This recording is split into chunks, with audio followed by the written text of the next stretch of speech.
టీడీపీకి ఓటేయని వాళ్ళ ఆస్తులు ధ్వంసం చేస్తున్నారని మండిపడ్డారు ఏపీ మాజీ ముఖ్యమంత్రి జగన్. శిశుపాలుని మాదిరి చంద్రబాబు పాపాలు పండుతాయన్నారు. అధికార మదంతో రాష్ట్రాన్ని రావణ కాష్టం చేస్తున్నారని ఫైర్ అయ్యారు. రెడ్ బుక్ పేరుతో టార్గెట్ చేస్తూ దాడులు చేస్తున్నారని ప్రజలు అన్ని గమనిస్తున్నారన్నారు జగన్. నెల్లూరు జిల్లాలో పిన్నెల్లి రామకృష్ణారెడ్డిని పరామర్శించారు వైఎస్ జగన్.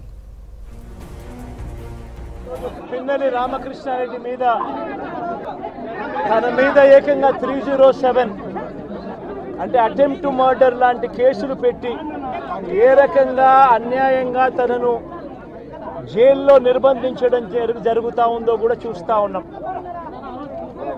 ఈరోజు రాష్ట్ర వ్యాప్తంగా కూడా ఇదే కార్యక్రమాలు జరుగుతూ ఉన్నాయి.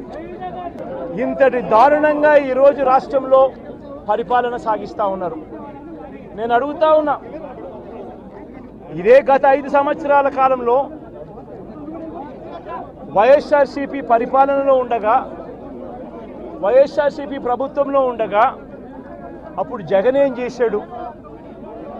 కులం చూడలేదు, మతం చూడలేదు, ప్రాంతం చూడలేదు, చివరికి ఏ పార్టీకి ఓటు వేశారన్నది కూడా చూడకుండా ప్రతి పథకము ప్రతి మనిషి కూడా అర్హత అన్నది మాత్రమే ప్రామాణికంగా తీసుకుని ప్రతి ఇంటికి డోర్ డెలివరీ చేసిన ప్రభుత్వం వైఎస్ఆర్సీపీ ప్రభుత్వం అయితే, ఈరోజు కేవలం తెలుగుదేశం పార్టీకి ఓటు వేయలేదని, కేవలం చంద్రబాబు నాయుడు గారికి ఓటు వేయలేదని, కేవలం ఓటు వేయలేదన్న ఒక్క కారణంతో ఆస్తులు ధ్వంసం చేస్తూ ఉన్నారు, మనుషులను కొడతా ఉన్నారు, కొట్టి మరి కేసులు పెడతా ఉన్నారు.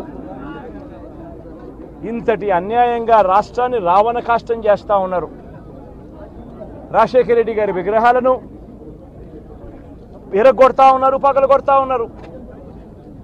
ఇవన్నీ ఏదైతే చేస్తూ ఉన్నారో ఇవన్నీ కూడా శిశుపాలుని పాపాల మాదిరిగా ఇవన్నీ కూడా పాపాలు పండుతాయి.